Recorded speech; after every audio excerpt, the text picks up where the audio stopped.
कार्यक्रम के आयोजक परम आदरणीय बीके विकास भाई जी, मैं अनुरोध करना चाहूँगी आज के कार्यक्रम के विषय पर आप प्रकाश डालेंगे। आप विगत 21 वर्षों से समर्पित रूप से ईश्वरीय सेवाएं कर रहे हैं।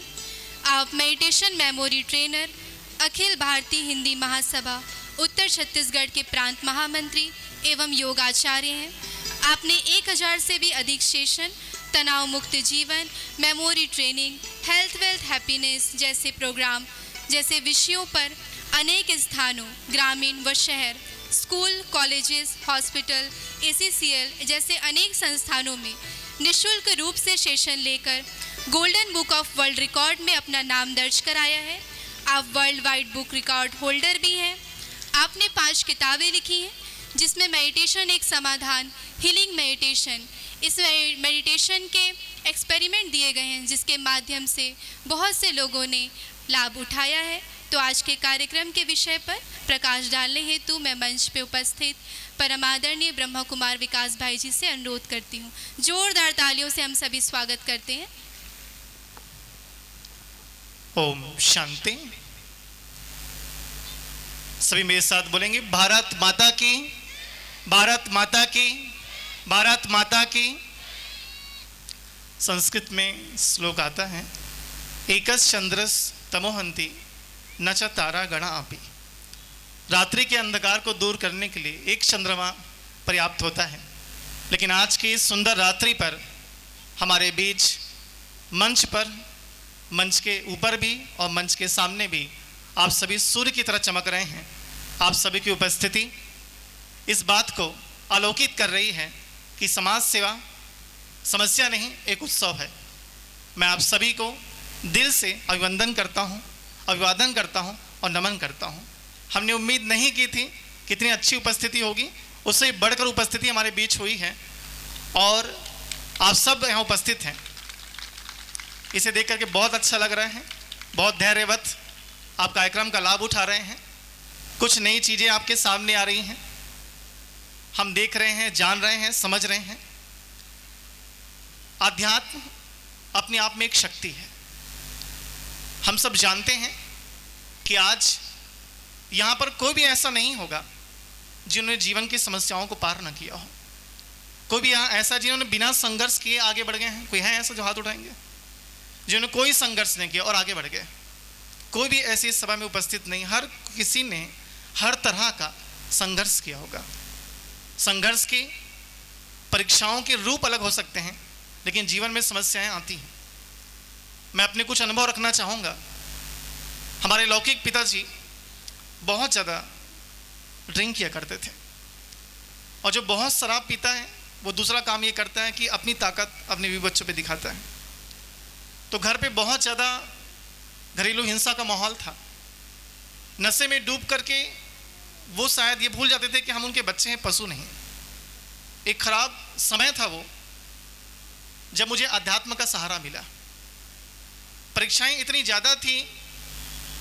हम लोग 3 भाई थे और मेरे बड़े वाले भाई की डेथ इसी कारण से हो गई, क्योंकि पिताजी शराब पीकर मारपीट किया करते थे। उन्होंने आत्महत्या कर लिया, उनकी डेथ हो गई।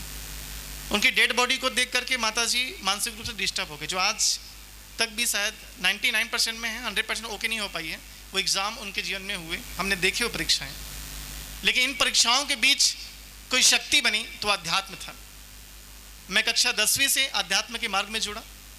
योग को मैंने सीखा और जाना कि हाँ, अध्यात्म वो शक्ति है जो जीवन की हर परीक्षाओं की शक्ति से भी आगे है। हर परीक्षाओं को पास करने में आपकी सदा सहायक होती है, क्योंकि जीवन में जब परीक्षा आती है ना तो उसका टाइम टेबल नहीं होता। स्कूल की परीक्षा का टाइम टेबल होता है कि आज हिंदी का पेपर होगा, कल इंग्लिश का पेपर होगा, लेकिन जीवन की परीक्षाओं का कोई टाइम टेबल नहीं होता कि जीवन में कब कौन सा पेपर आएगा। ऐसे समय पर आध्यात्म शक्ति हर किसी के लिए आवश्यक है। अध्यात्म की अपनी गहरी परिभाषा है, मैं उसका विस्तार यह नहीं करता, लेकिन जरूर बताना चाहूँगा, अध्यात्म को जानने के लिए योग, मेडिटेशन बहुत सहायक सिद्ध होता है। योग के बारे में बहुत कम जानकारी होती है। ज़्यादातर लोग आसन और प्राणायाम में जाकर के समाप्त हो जाते हैं कि शायद यही योग है। ये योग का एक छोटा रूप है। योग वो शक्ति है जो आत्मशक्ति को बढ़ा करके आपको परम शक्ति की अनुभूति कराती है। योग वो शक्ति है जिसके माध्यम से आप जानते हैं कि आपके अंदर की कितनी दिव्य शक्तियां हैं।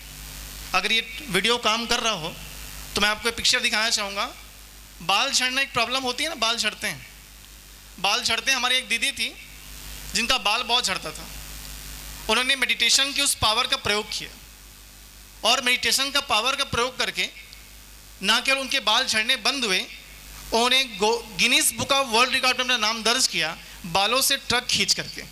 आप फोटो देख सकते हैं, सामने पिक्चर है।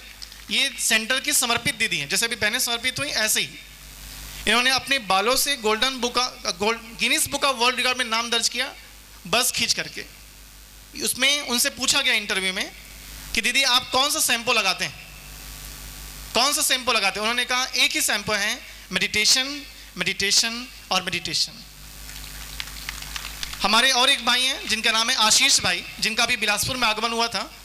उन्होंने इनसे प्रेरणा प्राप्त करके अपने योग की शक्ति का प्रयोग किया और दांतों से 3 ट्रक, एक नहीं 2 बस तो बिलासपुर में खींच के गए थे वो हम लोग के सामने में।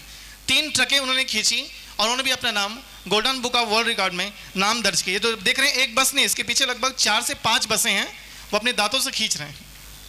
अगर आप में ट्राई करेंगे थोड़ा सा, हो सकता है दांत खतरे में पड़ जाएं। ये शक्ति है मेडिटेशन की, ये शक्ति है मेडिटेशन की। तो मेडिटेशन एक वो शक्ति है जिसके माध्यम से बड़े बड़े असंभव कार्य संभव किए जा सकते हैं। आज हम ये जानते हैं कि जीवन की 90% समस्याएं, केवल बीमारियां नहीं, 90% समस्याएं मन से शुरू होती हैं। और यदि मन से शुरू होती हैं तो मन से उसको समाप्त भी किया जा सकता है। ये हम जान सकते हैं और इसका प्रयोग भी कर सकते हैं। हम सभी अपने मन को जितना जानते जाएंगे, जानेंगे कि इसमें अथाह शक्तियां हैं, अथाह शक्तियां हैं, अथाह शक्तियां हैं। योग जो मन की शक्ति से शुरू होती है, तन के रोगों को मिटाती है। एक बार हम अपोलो में क्लास ले रहे थे तो हमने सेशन रखा तो कहा 90% प्रॉब्लम मन से शुरू होती है, 90% बीमारियां मन से शुरू होती हैं। तो डॉक्टर साहब ने कहा 90 नहीं 99। बोले क्यों? बोले हम जब पेशेंट को सिखाते हैं कि आपको तबीयत खराब है, घर में जाके अचार नहीं खाना, घर में जाके अचार नहीं खाना, घर में जाते ही मन अचार की ओर भागता है और अचार खा के अपनी तबीयत खराब कर लेते हैं। भागता हुआ मन है ना, परेशान करता है। आपको बताना चाहूँगा मैं, आपके मन के द्वारा सही में बीमारियाँ कैसे होती हैं। जैसे हम बहुत गुस्सा करते हैं, यदि हम बहुत गुस्सा करें तो हमें 2 वरदान मिलते हैं। एक, हमारे बाल झड़ने शुरू हो जाएंगे, दूसरा हमको डाइजेशन सिस्टम में प्रॉब्लम होगा। गुस्सा मन की बीमारी है जो तन की बीमारी को क्रिएट कर रही है। हम बहुत लोगों से चिढ़ रहे हैं, ईर्ष्या कर रहे हैं। ईर्ष्या करने के माध्यम से हमारे जो हाथों में स्किन डिजीज होती हैं, स्किन में, शरीर में स्किन की प्रॉब्लम होती है, खुजली, फोड़े, फुंसी, ये सब शुरू हो जाते हैं। स्किन संबंधित प्रॉब्लम, चिड़चिड़ाना, ईर्ष्या करना मन की बीमारी है, लेकिन वो तन तक आ रही है। आप देख सकते हैं वीडियो में कि कैसे हम जब थॉट चलाते हैं, हमने कुछ गुस्सा किया, टेंशन लिया, तो बॉडी में अलग अलग पार्ट्स में क्या होते हैं, डार्क निशान बन जाते हैं। आप देख सकते हैं, देखिए ध्यान से, लाल लाल जो निशान है ये हमारे टेंशन, हमारे तनाव की वजह से बॉडी में बनते हैं। ये निशान आफ्टर लॉन्ग टाइम बीमारी में कन्वर्ट हो जाते हैं। हमारा जो मन है वो बीमारी को पहले हमारे फिजिकल बॉडी में नहीं लाता, हमारी एंजेलिक बॉडी में, सूक्ष्म शरीर जिसको बोलते हैं, उसमें लाता है। उसके बाद ये बीमारी शरीर में पहुंचती है। लेकिन जब हम ध्यान करते हैं, ध्यान से देखेंगे कैसे हो रहा है, ये हम सुपर पावर से कनेक्ट हो रहे हैं, ऊपर से शक्तियाँ आ रही हैं और ये बॉडी को क्लीन करती हैं।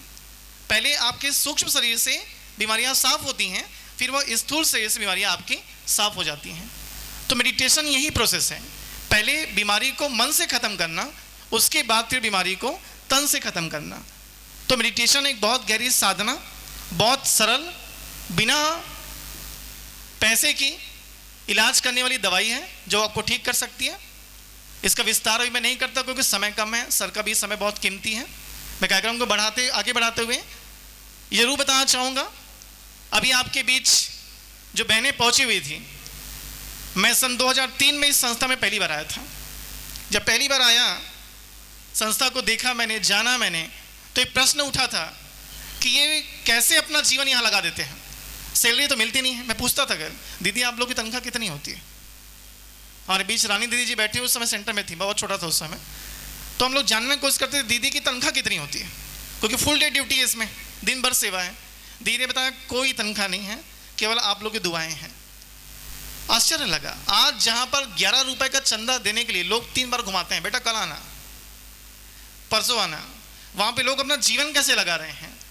कारण है ईश्वर प्रेम, कारण है समाज की सेवा। आज यदि मैं भगवान से प्रेम करता हूं, भगवान को मेरा नारियल नहीं चाहिए, भगवान को मेरी अगरबत्ती नहीं चाहिए। भगवान कहता है अगर मुझसे प्रेम करते हो तो मेरे बच्चों की सेवा करो। मानव सेवा ही माधव सेवा है। इसी सिद्धांत को लेकर के ब्रह्मा कुमारी संस्था चलती है और अपनी सेवाएं प्रदान करती है। एक बार की बात है, सूरदास जी यात्रा करते हुए जा रहे थे, एक गड्ढे में गिर गए, कोई बचाने वाला नहीं। भगवान कृष्ण को याद करने लगे, गीत गाने लगे उनकी याद के। अचानक कोई व्यक्ति आया और गुड्डे से बाहर निकाल लिया, बाहर निकाल के जाने लगा। तो सूरदास जी को ध्यान आया कि शायद ये वही है जिसके गीत मैं गा रहा था, मतलब श्री कृष्ण जी। अब श्री कृष्ण जी बाहर निकाल दिए और उनको छोड़ के जा रहे हैं। तो सूरदास जी ने बहुत अच्छी एक लाइन कही, बाँ छुड़ा कर जात हो निबल जानकर मोहे। मुझे निर्बल समझ के जा रहे हो, बाँ छुड़ा कर जात हो निबल जानकर मोहे, हृदय से तुम जा सको सबल जानू मैं तोहे। अगर ताकत है मेरे दिल से निकल कर दिखाओ।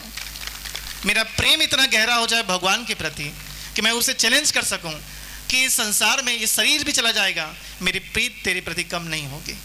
तो आइए हम सभी 2 मिनट उसे प्रीत करते हैं, अपनी आंखें बंद करते हैं, मेडिटेशन के माध्यम से उससे प्रीत जोड़कर उसके समीप पहुंचते हैं। और मैं उन्हीं के साथ अपने शब्दों को विराम कर दूंगा। 2 मिनट सारी बातों को बोलकर छोटे से बच्चे बन जाएं। बड़ा बनकर कुछ नहीं मिलता। अगर ज़्यादा बड़ा बनूंगा तो लोग मुझे चटनी में डालकर खा जाएंगे, क्योंकि बड़ा को खाया जाता है।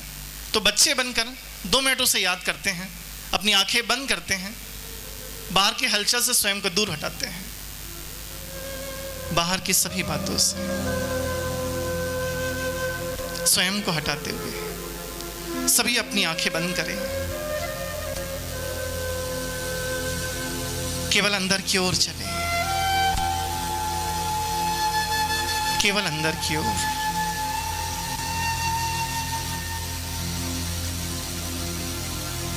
महसूस करें इस जीवन में अनेक परीक्षाएं आई है, अनेक समस्याएं आई है, लेकिन वो परम शक्ति किसी न किसी रूप में मेरे साथ है। हर जगह उसकी मदद मुझे मिलते आ रही है।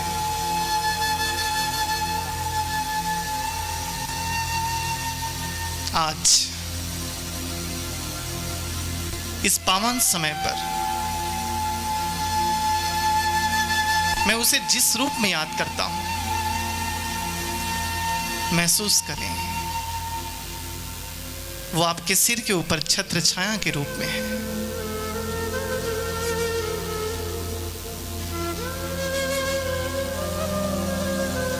और उस परम शक्ति को कह दें, हे ईश्वर, हम आज से आपके हो गए। हे ईश्वर, आज से हम आपके हो गए, आपके हो गए, आपके हो गए।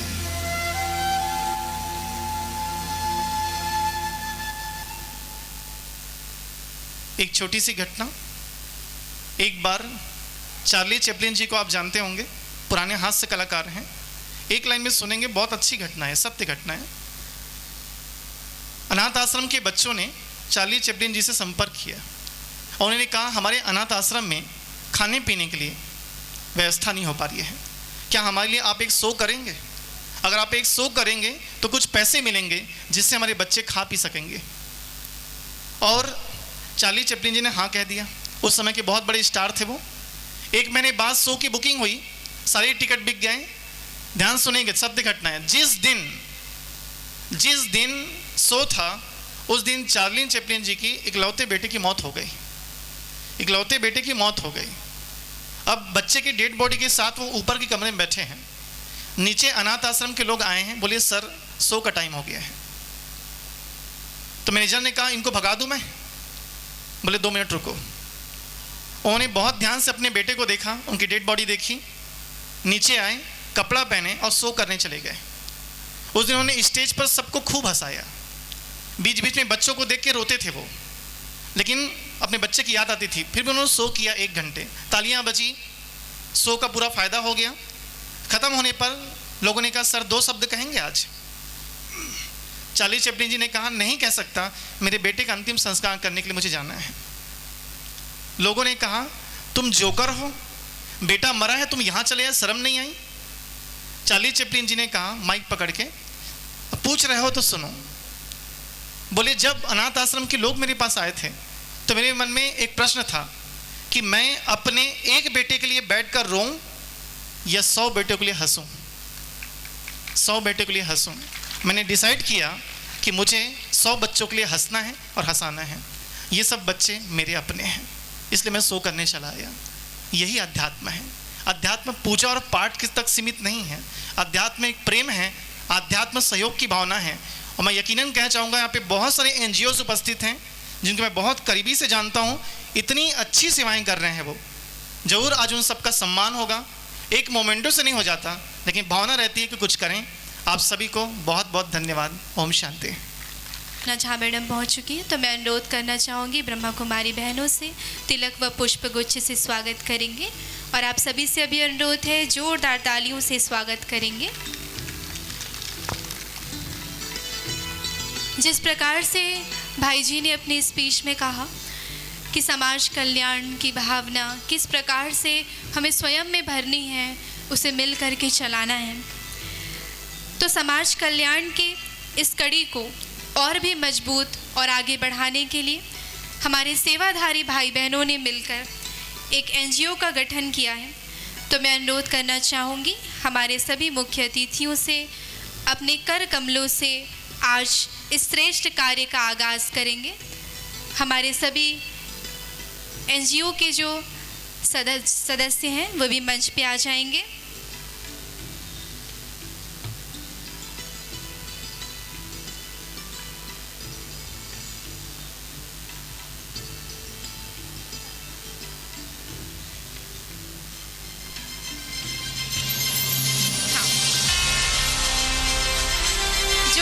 तालियां बजाएंगे सभी। आज एक नए गठन की शुरुआत, एक नए कार्य का आगाज हम सभी के बीच हो रहा है।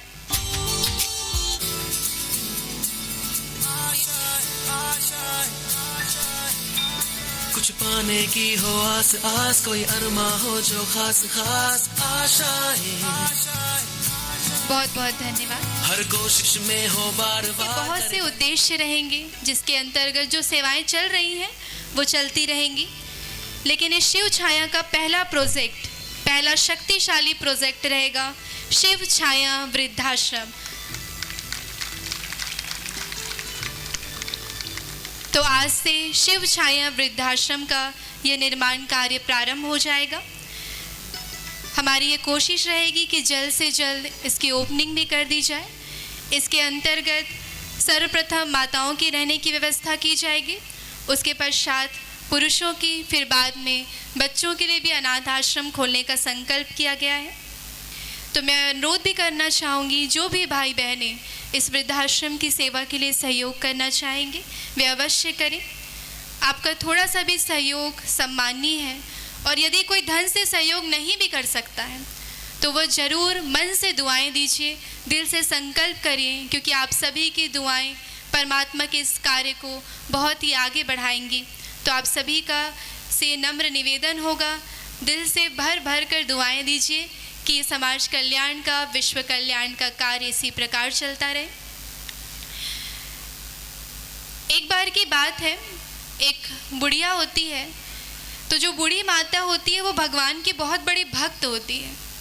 भगवान की खूब पूजा करती है, लेकिन एक बार ये घटना घट जाती है कि वो जिस स्थान पे रहती है वहाँ बाढ़ आने वाला रहता है। अब क्या होता है, उस बाढ़ के संकेत के लिए पहले न्यूज़पेपर में दिए जाते हैं, सारे ऐड चलाए जाते हैं कि बाढ़ आने वाली है, जिनका भी मकान इस स्थान पर है वो खाली कर लें। माता जी कहती है मैं तो भगवान की भक्त हूँ, मुझे भगवान ज़रूर बचा लेगा। माता जी बहुत निश्चिंत रहती है। उसके बाद क्या होता है, धीरे धीरे करके चारों तरफ पानी भरने लग जाता है। उतने में आसपास के गांव वाले आकर कहते हैं माता जी अब मकान खाली कर दो, क्योंकि बाढ़ आने लग गई है और घर भी भरता जा रहा है पानी से, तो आप मकान खाली कर दीजिए। माता जी कहती नहीं, मुझे तो भगवान ही बचाएगा। उसके बाद पानी कमर तक आ जाता है। फिर उतने में कुछ नाविक आते हैं, माता जी को कहते हैं चलिए, तो वो कहती है कि नहीं मुझे तो भगवान बचा लेगा, तुम चिंता मत करो, तुम जाओ। उसके बाद क्या होता है, फिर पानी गले तक आता है। उतने में ऊपर हेलीकॉप्टर से रस्सी फेंकी जाती है, माता जी को बुलाते हैं। माता जी कहती मुझे भगवान बचा लेगा। उतने में पानी सर के ऊपर और माता जी ऊपर भगवान के पास। अब वो भगवान के पास जैसे ही पहुंचती है उसे खूब गाली सुनाती है। उसके बाद भगवान कहते हैं कि अच्छा अब मैं कुछ बोलूं? तो माता जी कहती है अब बोलना बच क्या गया है, मैंने जीवन भर तुम्हारी भक्ति की, इतनी पूजा पाठ की, लेकिन अंत में मिला कि तुमने मुझे बचाया नहीं। तो भगवान कहते हैं एक बात बता बुढ़िया, जो न्यूज़ में ऐड डलवाया था किसने डलवाया था? गाँव वाले तेरे पास भेजे थे वो किसने भेजे थे? जो नाविक तेरे पास आया था वो किसने भेजा था? किसने भेजा था? जो हेलीकॉप्टर भेजवाया गया वो किसने भेजा था? और इतने सारे मदद के बाद तू समझ नहीं पाई। तो भगवान आज साकार रूप में नहीं आते, लेकिन कोई ना कोई माध्यम बनाकर हमारे बीच वो जरूर भेजते हैं। और ये हमारे लिए और भाग्य की बात हो जाती है, वो सारे माध्यम समाज सेवी संस्थाओं के रूप में हम सभी के बीच हैं। तो जोरदार तालियां हर समाज सेवा संस्थान के लिए, हर एनजीओ, हर समिति के लिए। मेडिटेशन ट्रेनिंग सेंटर रघु विहार, जिसको अभी 3 वर्ष पूर्ण हो चुके हैं, वो किस प्रकार से अपने निःशुल्क सेवाएं कर रहा है वो हम सभी के बीच अभी हम वीडियो के माध्यम से देखेंगे।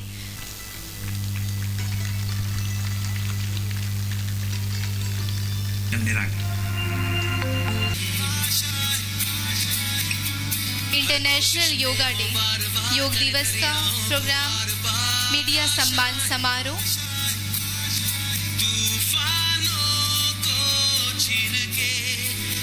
जितने भी एनजीओज का इससे पहले भी सम्मान समारोह हुआ था, जिसमें बिलासपुर के 29 एनजीओज का आगमन हुआ था, जिसमें उनके कार्यों की सराहना की गई, एकाकार होकर चलने की बात कही गई।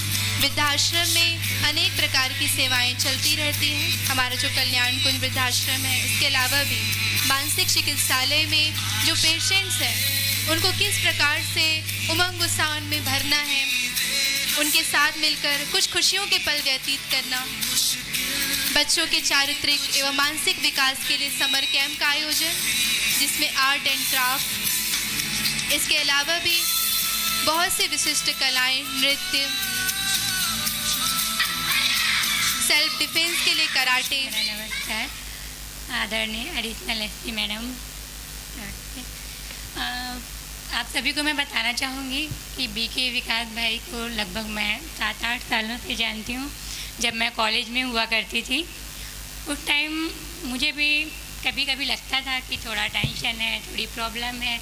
उस टाइम मैं भी एक बार संस्था के संपर्क में आई, तब पॉजिटिव थिंकिंग के बारे में जो विकास भाई ने मेरे माइंडसेट में जो बैठाया कि जो हम लोग पॉजिटिव सोचते हैं उसका हमारे ऊपर कितना इफेक्ट पड़ता है, उसका रिजल्ट मेरे जीवन में इतना अच्छा रहा कि जैसे ही मैंने कॉलेज कंप्लीट किया, जब मैं एग्ज़ाम की तैयारी कर रही थी, मैंने मेडिटेशन का काफ़ी यूज किया था। उस टाइम ये इतना अच्छा हेल्पफुल हुआ मेरे लिए कि पहले ही अटैम्प्ट में मैंने CGPSC फाइट करके फिर डिप्टी कलेक्टर के पद पे मेरा चयन हुआ। तो मैं इस चीज़ को निश्चित रूप से कह सकती हूँ कि अगर आप मेरा एजुकेशनल बैकग्राउंड देखेंगे तो इतना स्ट्रॉन्ग नहीं था। मैं भले ही क्लास में होशियार थी, बट मेरी पूरी पढ़ाई सरकारी स्कूल से एक छोटे से गांव से हुई है। लेकिन कभी कभी मेरे मन में लगता था कि इतना ज़्यादा कंपटीशन होता है, इतने सारे लोग होते हैं, कैसे होगा, क्या करेंगे।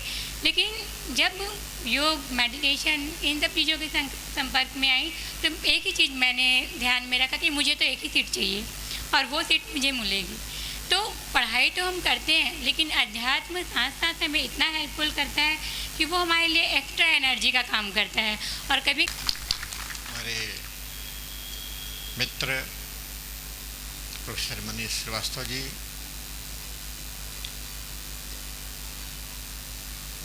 श्रीमती आकांक्षा पांडे जी, आदरणीय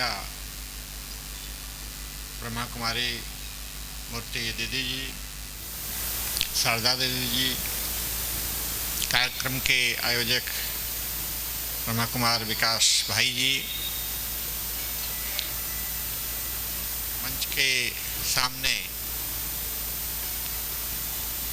सभी अतिथिगण, यहाँ उपस्थित सभी भाई बहनों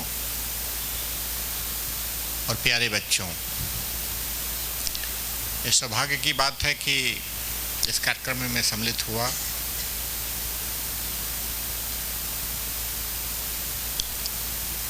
और जब कभी भी आध्यात्मिक आयोजन होते हैं तो उनमें भाग लेने के पहले कुछ मन में जिज्ञासाएं होती हैं कि यहाँ की गतिविधियाँ कैसे होती होंगी और एक रहस्य का वातावरण भी रहता है, तो कितनी सत्यता है और किस ढंग से कार्यप्रणाली होगी। और इसको जानने समझने के लिए एक स्वाभाविक उत्सुकता के साथ कार्यक्रम में भाग लेते हैं हम लोग। यहाँ आपने अभी एक बड़ा अच्छा उदाहरण यहाँ प्रस्तुत हुआ है कि आध्यात्मिक जीवन के लिए अपना जीवन कैसे सर्वस्व दे देना है। अभी 5 बहनों ने आजीवन ब्रह्मचर्य रहते हुए संस्था को अपना जीवन समर्पित किया है। भगवान श्री के प्रति उनकी अगाध श्रद्धा और जो समर्पण है वो हम लोगों ने देखा। मैं अपनी तरफ से उन 5 बहनों को उनके उत्कृष्ट जीवन के लिए बधाई भी देता हूँ और शुभकामना देता हूँ और प्रेरणा भी ग्रहण करने की ज़रूरत है कि हम सारे लोग दूसरे जब त्याग करते हैं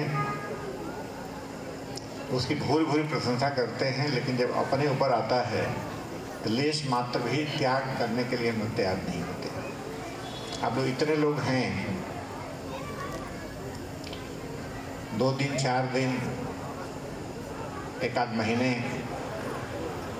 कितना समय दे सकते हैं अध्यात्म के लिए।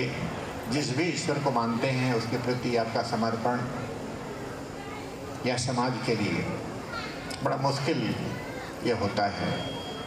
पूरा जीवन दे देना, उसकी जगह पर 1 आध साल। मैं ऐसे संगठन से जुड़ा हूँ जो जहाँ पर वहाँ भी बहुत सारे ऐसे स्वयंसेवक प्रचारक हैं जो आजीवन अविवाहित रहते हुए प्रचारक का जीवन जी रहे हैं। ऐसा जीवन बड़ा आदरणीय होता है, प्रामाणिक होता है, लेकिन अपने कितना समय दे रहे हैं? 1 महीने 2 महीने। मैंने अपने जीवन में 1 सप्ताह उसको खींच करके 10 दिन, पहला दिन और अंतिम दिन, टोटल 10 दिन का समय दान मैंने दिया है और वो याद अभी तक है। महत्वपूर्ण समय रहा होगा, लेकिन उसके पश्चात कई बार कहा गया कि आप अपना कुछ समय संगठन को दीजिए, अभी वो सुयोग नहीं आया है। तो सारे लोगों का यही कहानी है।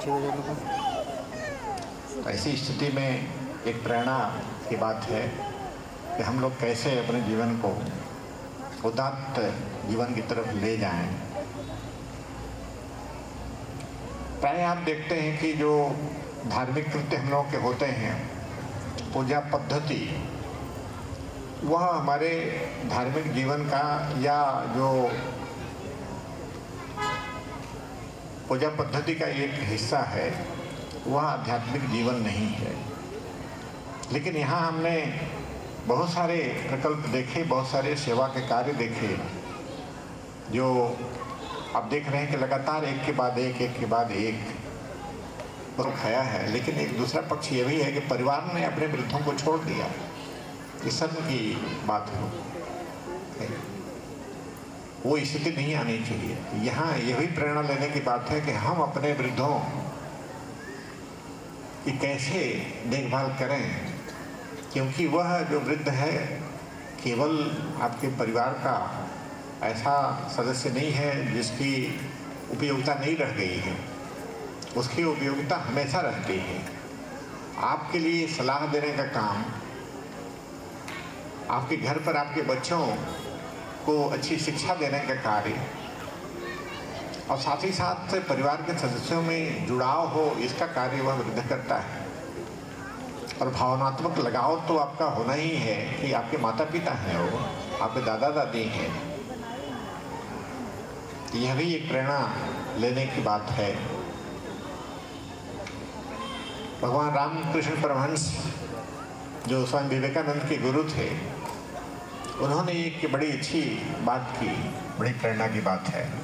आप सभी लोग मुझे गुरु घासीदास विश्वविद्यालय के कुल सचिव प्रोफेसर मनीष श्रीवास्तव जी से अनुरोध करना चाहूँगी अपने कुछ वक्तव्य। हमारे सम्मानीय मंचस्थ अतिथि आदरणीय प्रोफेसर वंश गोपाल जी का नमस्कार। हमारे बीच में एक वरिष्ठ महानुभाव बैठी हुई हैं, आदरणीय ब्रह्म कुमारी मूर्ति दीदी, आपका भी नमस्कार है। ब्रह्म कुमारी शारदा जी बैठी हुई हैं, उनका भी नमस्कार है। इस कार्यक्रम अर्चना झा जी का भी मैं उल्लेख करूंगा, एडिशनल एसपी, प्रेरणा भी हैं विशेषकर युवा वर्ग के लिए। सभी यहाँ पर जो ब्रह्म बहनें बैठी हुई कि मुझे इस मंच में बैठने की या कुछ, यह वाक्य है या एक अर्थ है, एक शब्द है।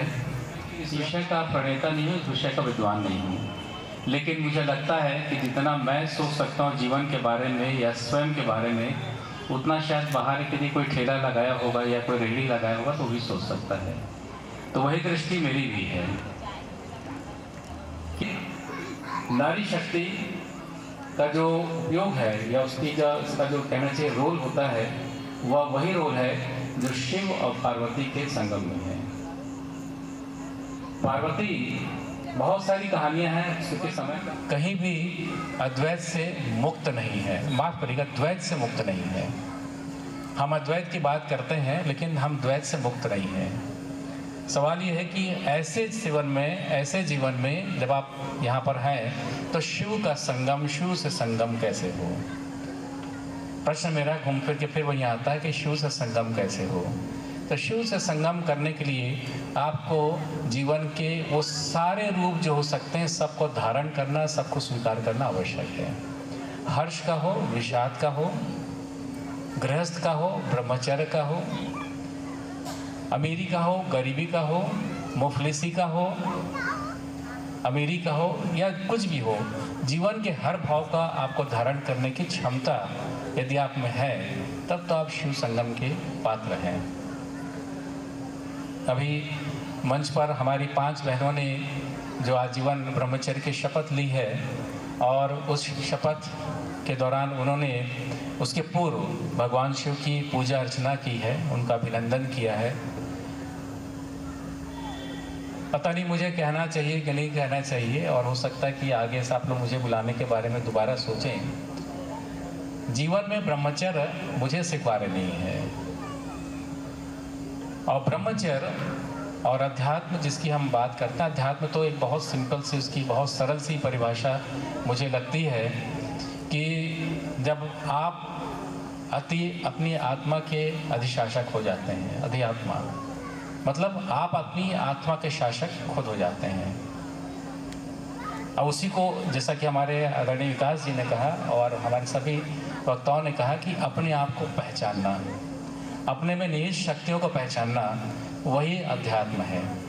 अध्यात्म का अर्थ कर्म कांड नहीं है या कोई ऐसा स्वरूप या कोई ऐसा पंथ, कोई जुड़ जाना जिसके साथ हम अध्यात्म के नाम पर आडंबर करते हैं। मुझे लगता है वो अध्यात्म नहीं है। तो अध्यात्म वह है कि आप अपनी शक्ति को पहचान सकते हैं और आप ये जान सकते हैं कि जैसा कि अभी सर ने भी कहा कि हम सब में ईश्वर का ही अंश है और हम सब ईश्वर के ही एक रूप हैं। मैं हूँ या वो है, या आज मंच के ऊपर जो बैठे हैं या जो मंच के नीचे बैठे हैं, ये जो फोटोग्राफर खड़े हैं सामने, बाहर कुछ खड़े हैं, यहाँ पर ग्रुप में बच्चे बैठे थे, सब में एक ही अंश है और उस अंश में जो है शक्ति है वो अपरंपार है। तो जब इस अपरंपार शक्ति हमारे बीच में है तो शिव का संगम हो सकता है, लेकिन इसका ज्ञान होना बहुत जरूरी है। और यही काम मुझे लगता है कि जो ध्यान है, मेडिटेशन है, जो कि यहाँ बहुत अच्छे ढंग से इस केंद्र में संचालित हो रहे हैं, मुझे लगता है कि एक बहुत ही अच्छा मार्ग है जिसके द्वारा आप अपने में अंतर्निहित शक्ति को पहचान सकते हैं। और एक बार आपने अपने अंतर्निहित शक्ति पहचान ली तो ना आप किसी के शासन के अंदर होते हैं, ना आप किसी पर शासन करते हैं, आप सिर्फ आत्मा शासन करते हैं, अपने ऊपर शासन करते हैं। तो जीवन में अपने आप को पहचान जाना और अपने आप को पहचान करके जीवन में चलना, मुझे लगता है अध्यात्म की सही परिभाषा, सही परिपाटी यही हो सकती है।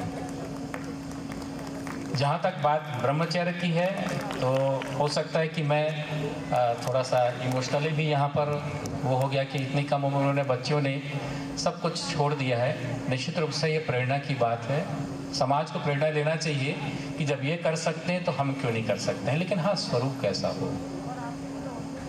अब ब्रह्मचर्य दैहिक या भौतिक ही हो यह आवश्यक नहीं है। ब्रह्मचर्य आपका तप और आपका प्रण और आपकी निष्ठा भी हो सकती है। जैसे हम कह रहे थे कि हम द्वैत से मुक्त नहीं है, मैं ये सब बातें कर रहा हूँ लेकिन मेरे पास फ़ोन आईफोन है, लेटेस्ट वर्जन आईफोन 15, घड़ी स्मार्ट वॉच पहनी हुई है मैंने और घर में सभी सुख साधन हैं, उसके साथ ये बात भी कर रहा हूँ। तो इस तो मान के चलिए आपके आसपास जो कुछ है सब ईश्वर प्रदत्त है। आपके आसपास धन हो, संपदा हो, अर्थ हो, प्रलोभन हो, ऐश्वर्य है, विलास है, आपके पास आईफोन है, आपके पास लेटेस्ट गाड़ी है, सब कुछ है, सब कुछ ईश्वर का दिया हुआ है। तो जब सब कुछ ईश्वर का दिया हुआ है तो उसका उपयोग कर सकते हैं आप, दुरुपयोग नहीं कर सकते। यही हम तय कर सकते हैं। पिता के बारे में कहा गया और प्रजापिता के बारे में उपनिषद वर्णन करता हूँ मैं। यदि हम जिस व्यक्तित्व विकास की यहाँ लगातार मैं वीडियो भी देख रहा था और व्यक्ति 3 बातें कही और प्रजापिता ने उन बातों को बादल की गर्जना के रूप में कहा और उसमें बृहदारण्यक उपनिषद में उसी का उल्लेख है। एक तो ये भी थे जो आई थी, मूवी आई थी क्या नाम से, हम दिल दे चुके सनम। कितने लोगों ने देखी पता नहीं, मैंने देखी है। और उसमें भी जो है सलमान खान अपने पिता से बादल की गर्जना के माध्यम से ही बात करता है, उसके दिवंगत पिता से। तो कुछ ऐसे ही सीन रहा होगा जब उन्होंने कहा 3 धर्म और आध्यात्म को लेकर कहीं किस प्रकार से धर्म आध्यात्म से अलग है और आध्यात्म किस प्रकार परमात्मा से में जोड़ कर रखता है। हम सभी ने इस कार्यक्रम के माध्यम से बहुत सारी चीज़ें सीखी। अब इसके पश्चात हेमंत साहू रसायन प्रायोगिक अध्वर्षण से आप सभी भी मंच पे आ जाएंगे। बच्चों को सम्मान, बच्चों को मंच पे आमंत्रित करती हूँ। धानी सिन्हा के लिए। इसके पश्चात बीके समृद्धि बहन मंच पे आ गए। हमारी परम आदरणीय रिजवी मैडम महीपति चिन्ह के द्वारा हमारे बच्चों का सम्मान करेंगे। शिखायत ग्रुप, बहुत बहुत धन्यवाद आपका, बहुत ही सुंदर शाट। साथ ही हाथ बढ़ाना से वैभव पांडे जी, हाथ बढ़ाना से गरीबों में आवश्यक सामग्री का वितरण।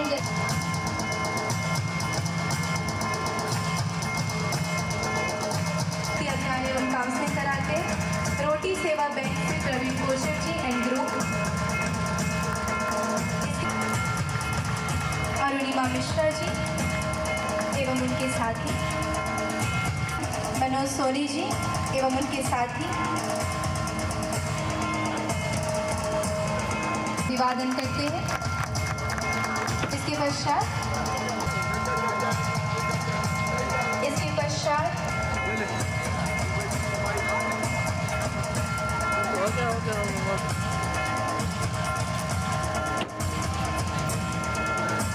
जी एंड उनके साथी जो महिला सशक्ति का कार्य करते हैं, जिनमें महिलाओं को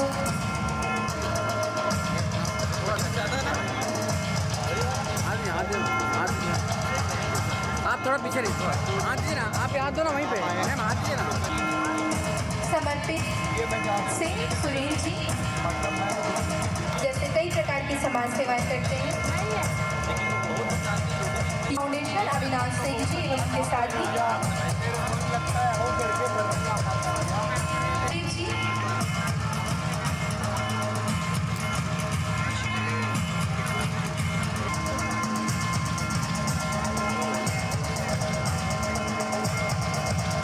सम्मानित हो चुके हैं। कई प्रकार के पुरस्कारों से, उपाधियों से आप सम्मानित हैं।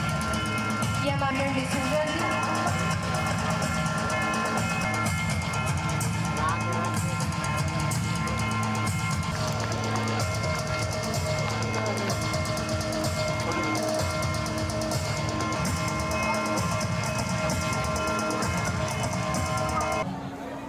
सभी का जन्मदिन दिन में मनाते हैं।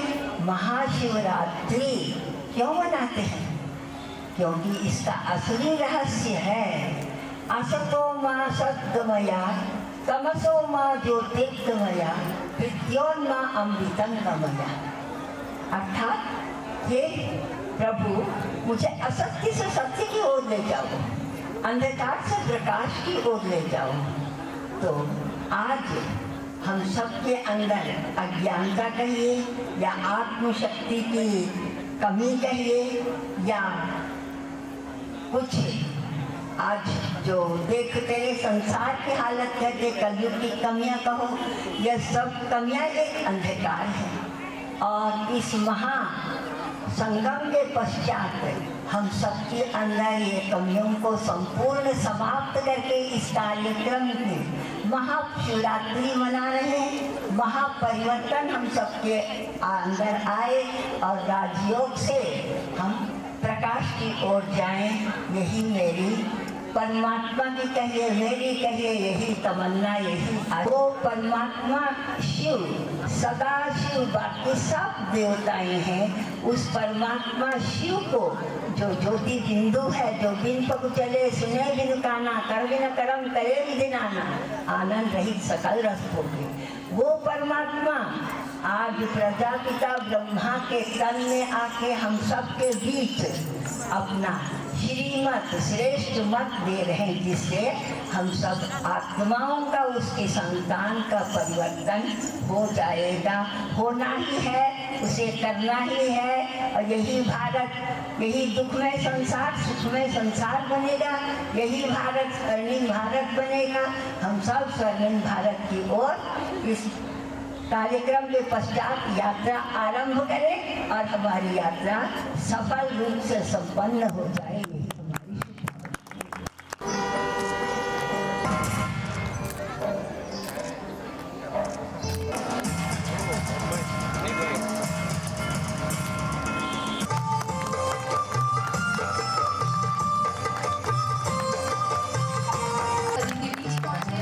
दिल से हम सभी आभार व्यक्त करते हैं।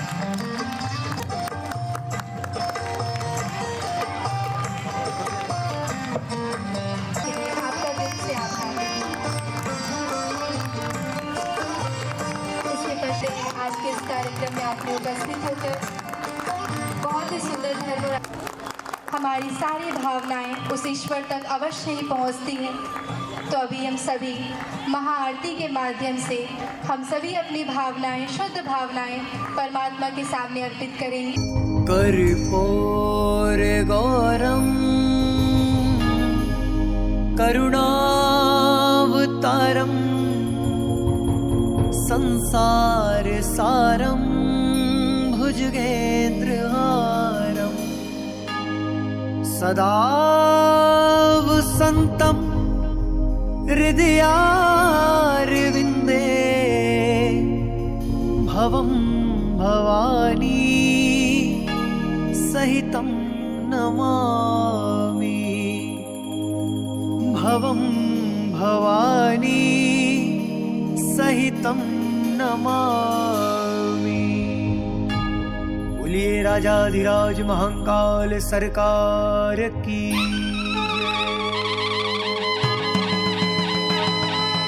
हर हर महादेव शंभो हर हर महादेव हर हर महादेव शंभो हर हर महादेव। ओम जय महाकाल राजा भोले हरि महाकाल राजा ब्रह्मा विष्णु सदा शिव भोले भोलेनाथ महाशिव अर्धांगी धारा हरि ओम हर हर हर महादेव।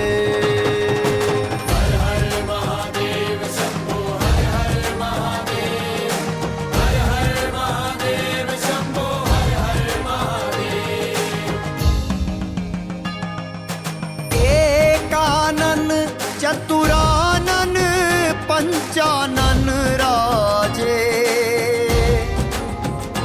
भोले पंचानन राजे हंसासन गरुड़ासन हंसासन गरुड़ासन वृषवाहन साजे हरि ओम हर हर हर महादेव।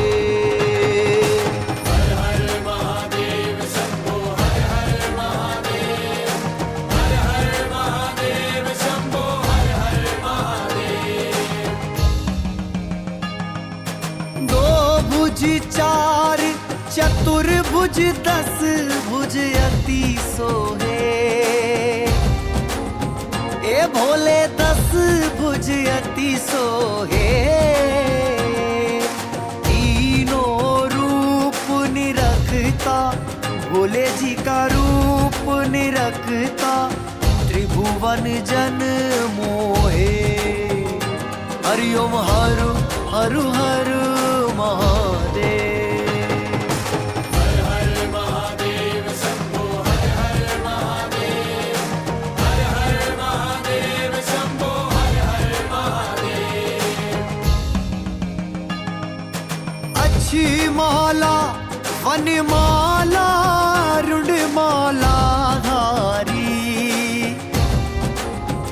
ए भोले मुंड माला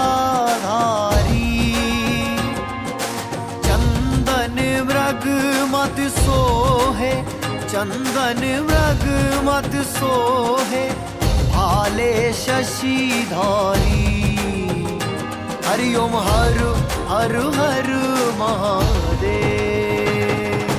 हर हर महादेव शंभो हर हर महादेव हर हर महादेव शंभो हर हर महादेव। श्वेतांबर पीतांबर वागांबर अंगे भोले वागांबर अंगे सनिकादिक गरुड़ादिक सनिकादिक गरुड़ादिक भूतादिक संगे हरि ओम हर हर हर महादेव। हर हर महादेव शंभो हर हर महादेव हर हर महादेव शंभो हर हर महादेव। करके माध्य कमंडल चक्र त्रिशूल धरता अरे भोले चक्र त्रिशूल धरता जग करता जग भरता जग करता जग भरता जग पालन करता। हरि ओम हर हर हर महादेव। हर हर महादेव शंभो हर हर महादेव। हर हर महादेव शंभो हर हर महादेव। ब्रह्मा विष्णु सदा शिव जानत अविवेक का। बोले जानत अविवेक का। रणवांछरी के मध्य उज्जैनी नगरी के मध्य ये तीनों एका। हरि ओम हर हर हर महादेव। हर हर महादेव शंभो हर हर महादेव। हर हर महादेव शंभो हर हर महादेव। उज्जैन में महाकाल विराजत नंदी ब्रह्मचारी। ओ संग नंदी ब्रह्मचारी। नित उठी भोग लगावत भोले जी के दर्शन पावत महिमा अति भारी। हरि ओम हर हर हर महादेव। हर हर महादेव शंभो हर हर महादेव। हर हर महादेव शंभो हर हर महादेव। महाकाल जी की आरती जो कोई नर गावे ओ आके आनंद होई जावे। ओ आके दुख सब टल जावे।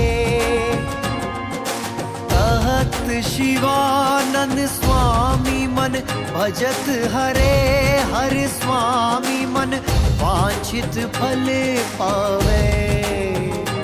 हरि ओम हर हर हर महादेव।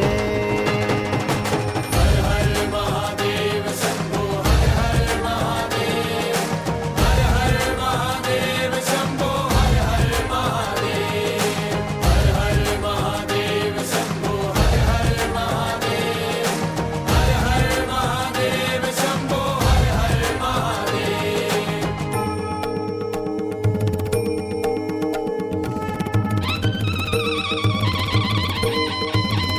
जय महाकाल राजा भोले जय महाकाल राजा।